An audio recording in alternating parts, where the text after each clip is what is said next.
All right, looks good. Microphone. All right, lights, camera, and action. What's going on, everybody?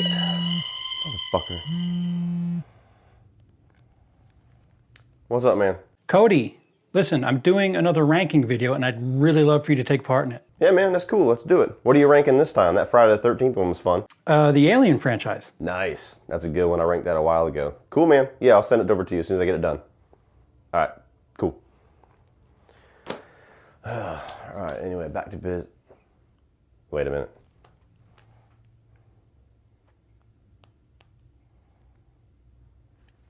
Getting those Cody Leach views, because his viewers relate to me more than Drum Dums do. Yeah. Yeah, about that video. Tell me one thing. Is Covenant in, we'll say, the top half of your ranking? Well, yeah. I mean, flaws or not, it is still a Ridley Scott film after all. And it's not like there isn't something... Back to more important things.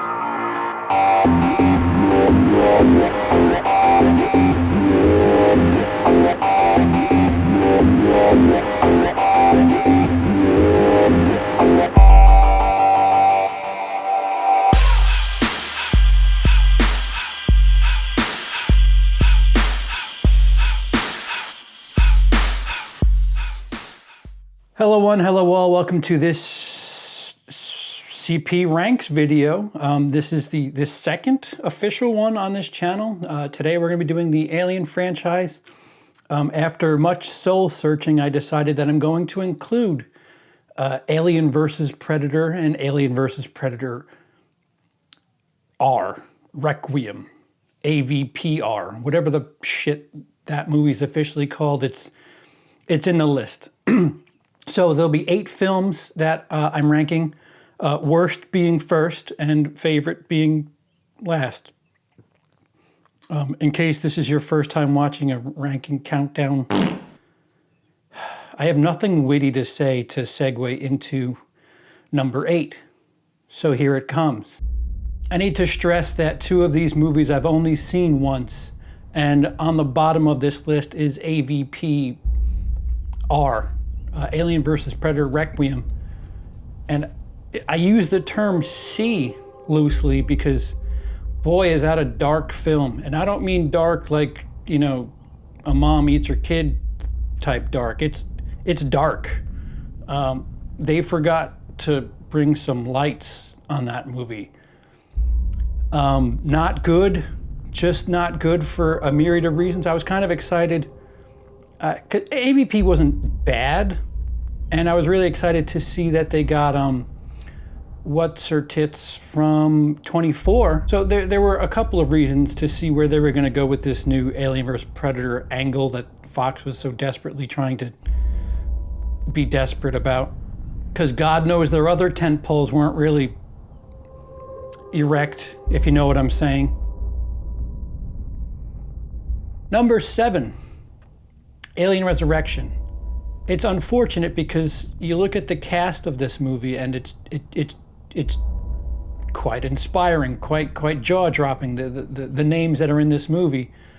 But this is the other movie that I haven't seen that much, and I don't remember. All I remember is the big thing that sticks out to me from this movie is the hybrid, the skeleton alien thing, and how was Sigourney Weaver in this? Like, congratulations, Fox. You managed to undo some of your storyline while needing to go back. Like, this is like shitty slasher mistakes that Sigourney Weaver should not be in Alien Resurrection.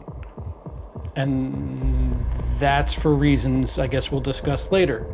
You know, the funny thing about the Alien franchise, most of the directors in the franchise are quite well known, quite established, whether or not they own the movie or not.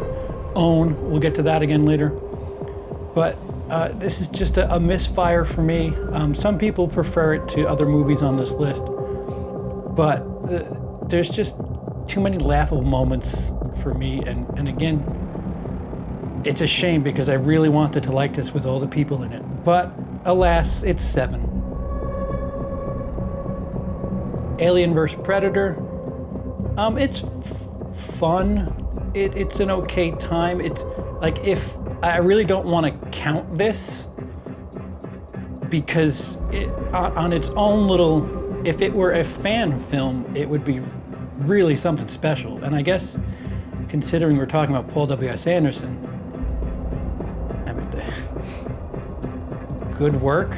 Another movie that takes the lineage of seemingly both Alien and Predator and says, no, fuck this. We're gonna redo it.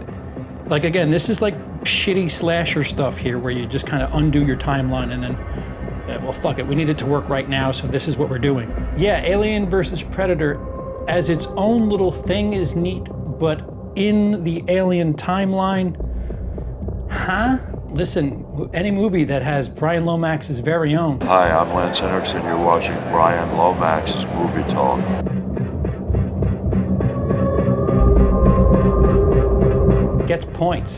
Gets points from me. No, fun time. It's mindless. Again, if you could divorce it from the rest of, like, if you start thinking about the timelines, your brain turns into pancakes. But if you just soak it up as a good time, that's kind of what it is.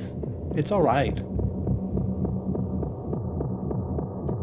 Alien to the third power, or as James Rolfe puts it. But then, they make a third one. Oh, gee, what are we going to call it?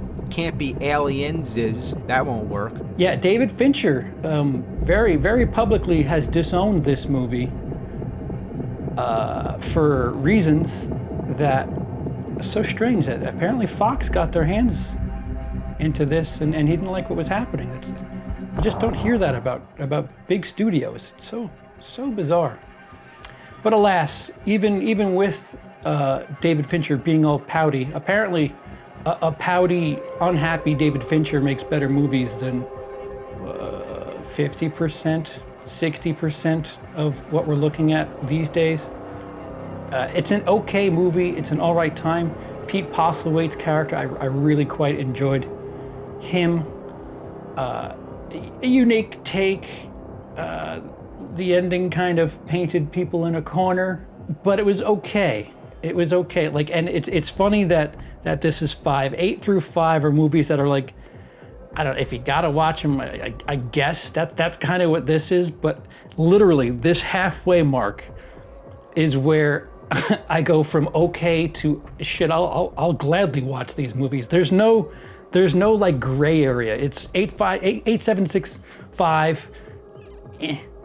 But then 4 through 1, I'm quite in favor of. Number 4 for me is Alien Covenant. I don't understand the hate this movie gets. Yes, if you're looking for xenomorphs.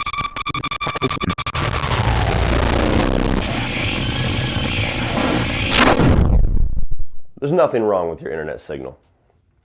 Do not try to readjust your Wi-Fi. YouTube's working fine too, by the way. And also on YouTube is my ranking of the Alien franchise, which is much better than this silly bullshit. Do not think for a second that this placement of Alien Covenant makes any sense whatsoever. And I can't go on watching this bullshit anymore. So I may not have contributed to this video initially, but I will damn sure save it. So just go ahead and stop now, save your pain and suffering, come on over to my channel and check out the real ranking of the Alien franchise. Now back to this bullshit. Oh, and there's the real ranking of the Friday the 13th franchise as well. Same channel. Again, I'll use the comparison again. Slasher movie. The shower scene in the third act, pointless. I don't know what the fuck. Somebody watched one too many Friday the 13th movies and said, oh, we need to do that with the xenomorph. But the whole David angle, Michael Fassbender in both roles, is absolutely incredible. And it's a shame, like, there are people that want this to be Alien 5 or whatever, Alien, Xenomorph part whatever. But I wanted Prometheus 2, and I was certainly more than happy that at what we got, a little let down, but if we can keep going with David, I'm happy with that. I don't necessarily need what we got for the Xenomorphs, but I'm more than happy on the extension we got from Prometheus. And again, Michael Fassbender as David is perhaps the best villain in this series since 1986. Like, seriously. Number 3, you can all relax. It's neither of the big two. It's Prometheus. The things I love about Alien is just how heady and how deep and how, if you really want other things from that movie, there's a lot to soak in. Prometheus, there's a lot going on in that movie. If you don't, if you want it at surface value, I guess it's a 4, but it isn't a surface value movie. There's a lot going on to this movie. Yes, there's stupid characters. I mean, it's kind of a theme as I've gone through 6 movies here, and there are these silly like horror trope things that this franchise seems to do, but the good far outweigh the bad and stuff like this, stuff like Covenant. Stupid characters, but yeah, you need them to die somehow. You need. I mean, how else are you gonna kill smart people? They're in space. What the fuck? Other than Alien vs. Predator, there's your counter. Do you want Alien vs. Predator type people, or you want? There's a lot to this movie, quite deep. Yes, there's no xenomorphs, unfortunately, but man, I enjoyed the lore behind whatever the fuck, the goo, whatever the shit, fun stuff. Again, Michael Fassbender, incredible. A lot of religious overtones. Just, yep, more of that, please. Thank you. There's a lot of people that either or switch one way or another. Number 2 for me is Aliens. James Cameron. James Cameron has directed a lot of great number 2s. Aliens. If you don't like too much horror in your horror movie, this is such a beautiful blend of action and horror. I don't know. It's either Predator or Aliens for best horror / action movie ever for me. But I prefer other types of films mostly. And of course, number 1, Alien. This is a stalk and kill with a bunch of sexual subtext, a bunch of motherly subtext, which I neglected to mention on Aliens, but to see the Ripley role now I'm talking about Aliens, I'm sorry. To see Ripley's character have a different angle as the motherly type, that was unique. That was a theme that was kind of carried over from 1 and 2. Now I'll go back to 1.